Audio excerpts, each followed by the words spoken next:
Number 1. Shadow. I have had problems with sleep paralysis in the past. I think that I noticed that many people who probably have it often also tend to get migraines and things of that nature. And I have problems with those too. But even though sleep paralysis is generally always a little unsettling, it has become something that I've definitely gotten used to. The majority of the times that it occurs, I'm able to simply dismiss it afterwards. This was about 5 years ago. It was long before I knew that horror narration channels told stories of sleep paralysis. I have since wanted to tell one of my own stories, but have mostly found sharing such personal accounts wasn't something that I ever really became comfortable with. I decided to share this one because it is a little different than my usual experiences. I was headed back to my house after I had gotten out of work. I had felt the familiar sickness in my stomach that came with the onset of a migraine. Therefore I knew that I wasn't going to have that great of a night. I mainly was concerned with getting home as quickly as I could and getting to bed. Getting home quickly was easier said than done, as it had begun snowing about an hour or so before I got enough work. The first big snow in the area is always a difficult situation, so all the cars were driving slow and being careful. And please don't get me wrong, as I'm not disparaging people for doing that. It is absolutely the smart and safe thing to do. But by the time I got home, I was so miserable. I finally got home and I took some medication and went to lay down in my bed. I lived in a house alone, inherited from my parents. It was formerly a funeral home, but when my parents passed, I did not continue their business. I got in bed and I tried to sleep. I was nearly blind from the migraine. I had trouble falling asleep, and at one point I woke up and saw something in my room. The bedroom door was open just a little bit, and standing in front of the door was a shadow. I was not scared though.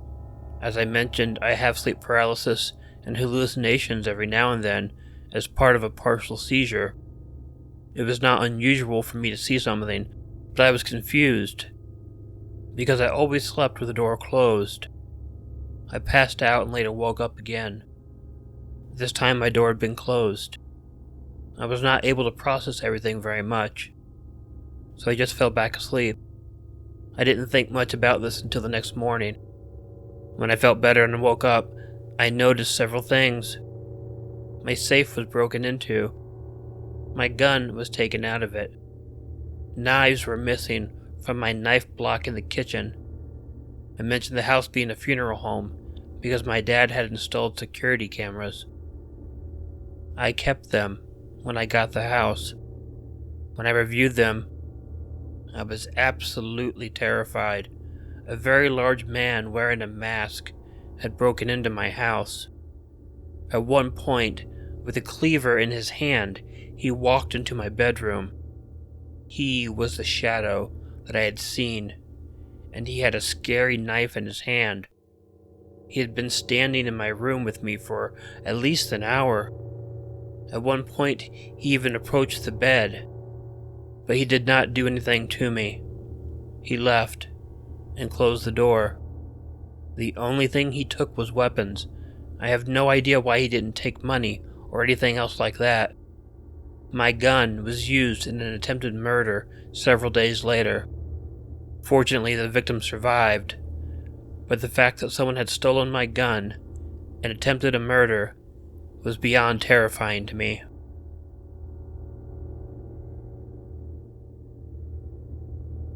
Number 2. Troll. This is a weird story.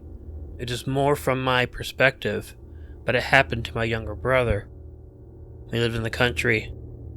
The bus that would take us to school did not come down our road, so in the morning we had to take a long walk to a bus stop. And along that walk there was a small covered bridge. I had graduated from high school. My younger brother was 11 at the time. After I graduated, he had to start walking to the bus stop on his own. I think nowadays it would be weird to have such a young kid walking by himself that long in the early morning. Very often he would begin when it was dark outside, and after a few weeks of walking by himself, he told my mom that he was scared. He told her that there was a troll under the covered bridge. My mom was only mildly concerned about what he said. She figured, of course, that my brother was just scared of the dark and walking to school alone. She did what I think any mother may have done in that instance, and told him there was no such thing as trolls. If he sees something weird, he should not be scared of it. The second part of the advice was not good in my opinion. Fear is an important thing, as it protects us from danger. So I wasn't sure why my mom felt that way. It actually turned out to be bad advice.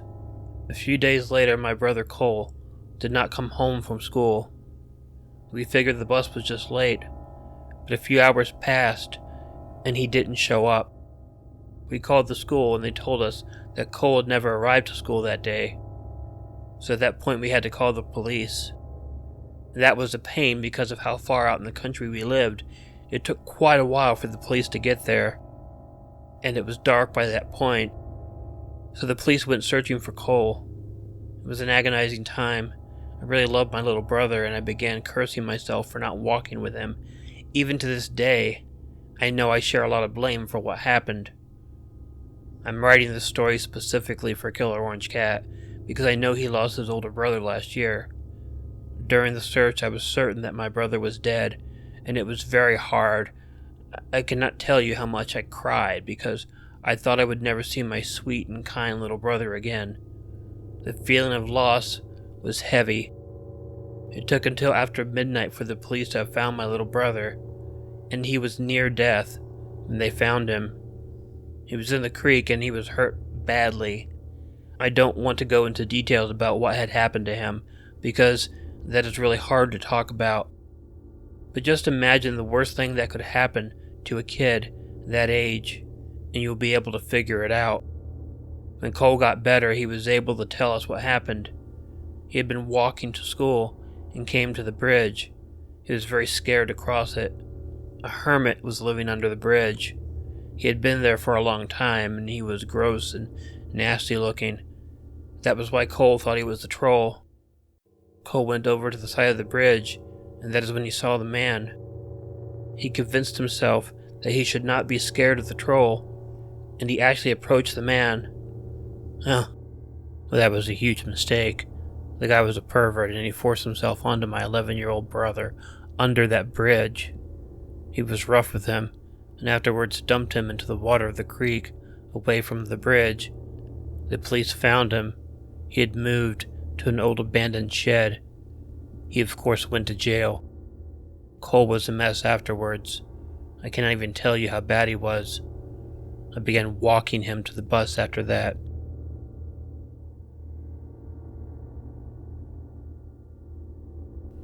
Number 3. Knocking. This is a very weird story and I'm not sure what to make of it. About 2 weeks ago I was sleeping in my bedroom. When I woke up, I noticed that I had a message on my Discord from my sister. People who follow me closely know that my sister and I share a home. Well, my sister, me, 8 cats, and a collie. Anyway, she asked if I locked myself out of the house. You see, sometimes I will actually leave out the bedroom window. I do this because of an episode of Seinfeld, actually. George claimed he went out the window to get coffee because the door was farther away. Anyway, again, I found her question to be weird. And not weird because we live in the same house and we send Discord messages to each other. And not weird because we live in the same house and we send Discord messages to each other. Weird because I had not been out of the house for over a day. But she assumed I locked myself out and crawled into my bedroom window. I told her I didn't. I then asked why she was asking. It turns out that right before she sent me the message, someone tried to turn the doorknob on our front door. They jiggled it as if trying to get in. The collie was whimpering. Eventually they stopped. She thought it was me and that I did not want to knock on the door because I didn't want to wake her up.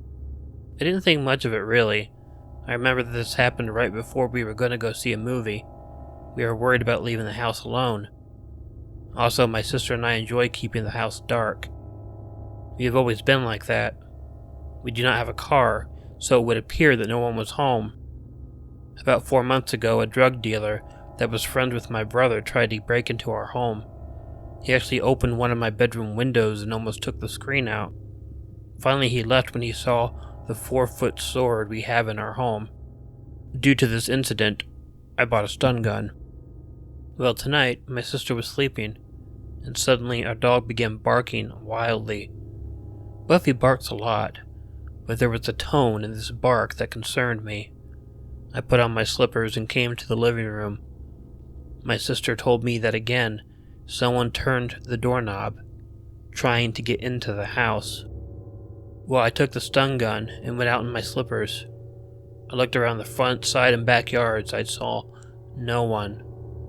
But I called out loud that if the bastard could hear me, he'd better never do it again, or I will stick the stun gun up his ass and give him the shock of his damn life.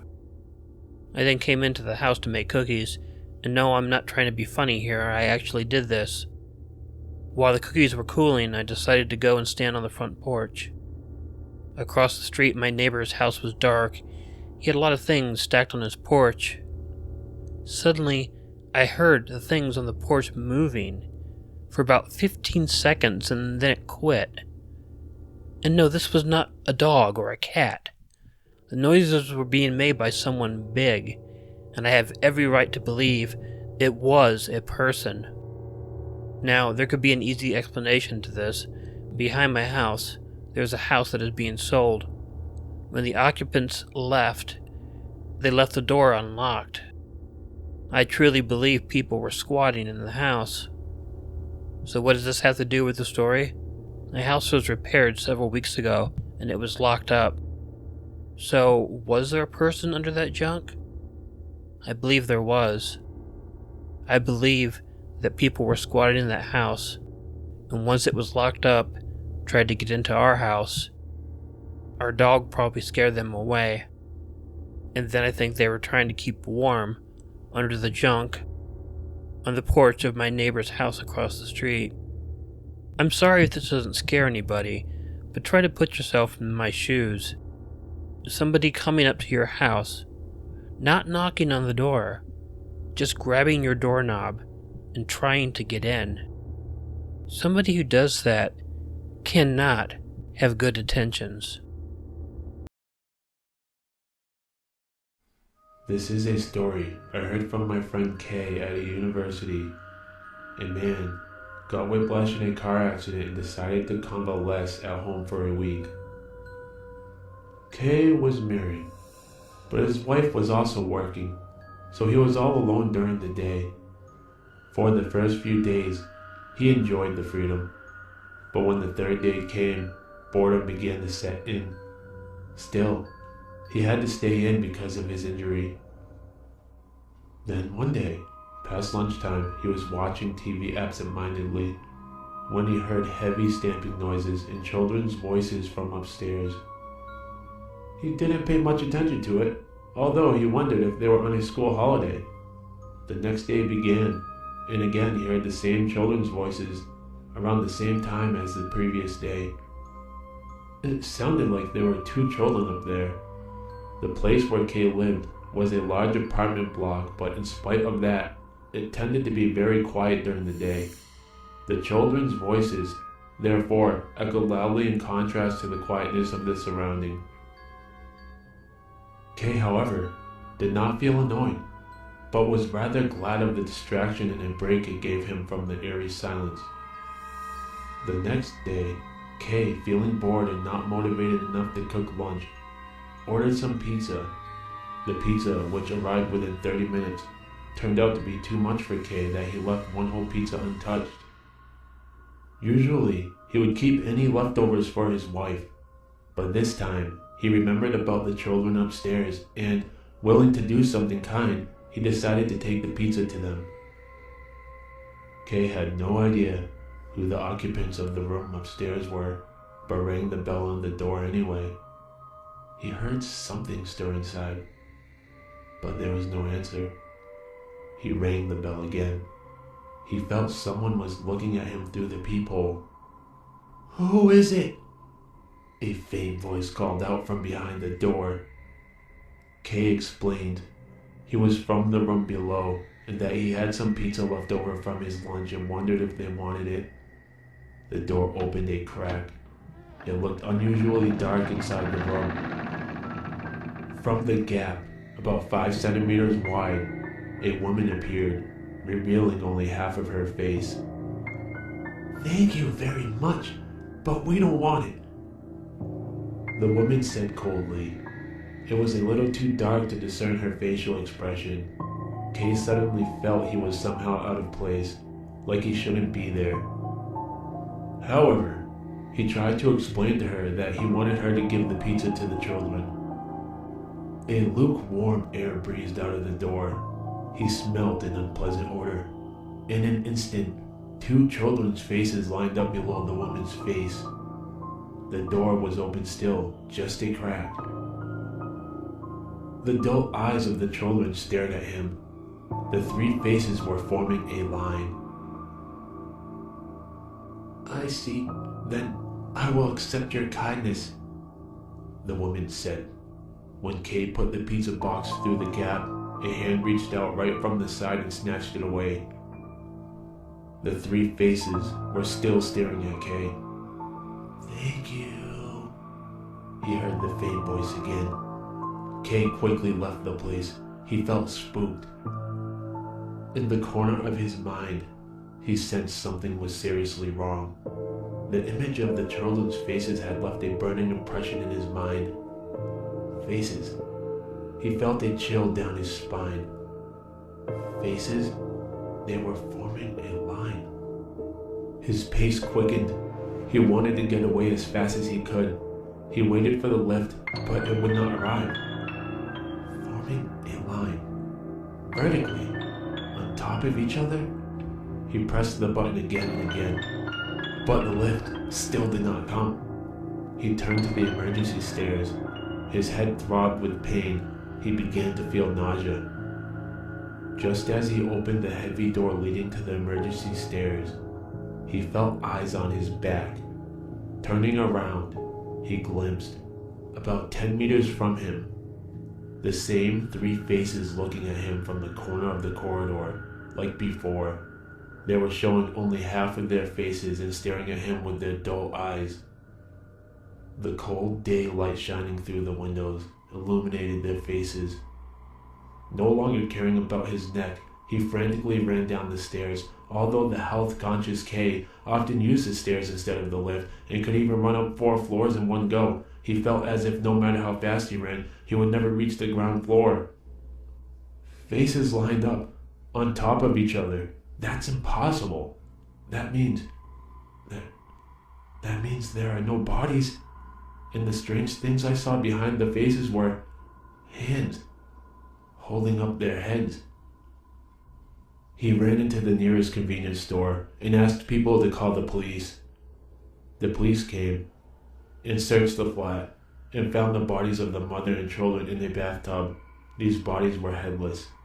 According to their findings, it had been 3 days since the heads had been chopped off the bodies. And the husband, who turned out to be the murderer, was found hiding in the wardrobe insane. He insisted his family was still alive. There was a terror in his eyes. The police did not know the source of his terror, though.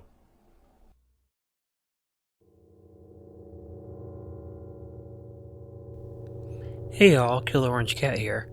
First I want to thank everyone who's been part of Dracula, and everyone who's enjoyed it. I've loved the positive response it had. The original recording that I was going to use was over a 2 gigabyte file. It was because I edited it over and over again. I really hope the hard work showed. A lot of people had a really positive response to the thumbnail that my sister made, where she made Ichigo look like Gary Oldman's Dracula. If you check the description of the Dracula video, there is actually a t-shirt that she did through the Represent company, and if anybody would like that, Again, my sister handles all the merchandise. I don't make money off it.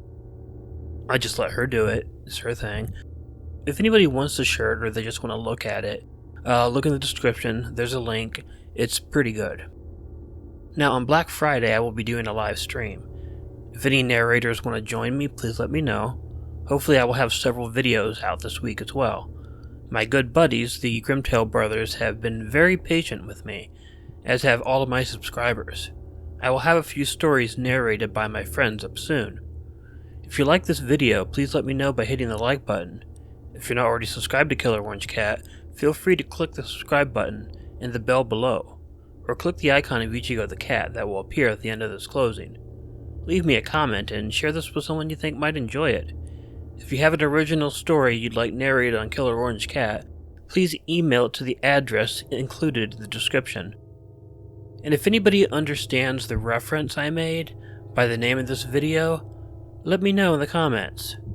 But most importantly, don't forget to make sure to check in your closet and check under your bed, because you never know where a Killer Orange Cat might be hiding. Good night.